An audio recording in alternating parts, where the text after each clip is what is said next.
శాంతిని దయచేయమని యేసు నామములో అడిగి వేడుకుంటున్నాం తండ్రి, ఆమేన్. ఇప్పుడు మన పరమ తండ్రి అయిన దేవుని ప్రేమయు, కుమారుడు రక్షకుడైన యేసుక్రీస్తు వారి దివ్య కృపయు, పరిశుద్ధాత్మ దేవుని యొక్క అన్యోన్య సహవాసము, సమాధానము, దీవెన, స్వస్థత చేరిన మనందరికీ సకల పరిశుద్ధులకు సదాకాలము ఆయన రాకడ పర్యంతము తోడయుండునుగాక. ఆమేన్.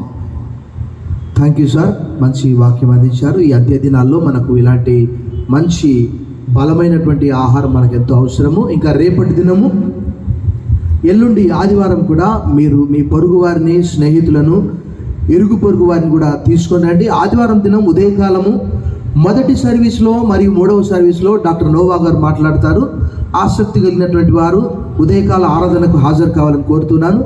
ఆదివారం సాయంకాలం కూడా మరి చివరి దినం కాబట్టి దాని కొరకు కూడా మీరు ఎక్కువ సంఖ్యలో ప్రార్థించి పాల్గొనాలని ప్రత్యేకంగా మేము కోరుతున్నాను. అదే రకంగా ఐక్యారాధన పరిచర్యను కూడా మీరు ప్రేమించి ప్రార్థన చేసి మీ గుప్పిలి విప్పాలని కూడా ప్రభుపేట కోరుతున్నాను. God bless you all.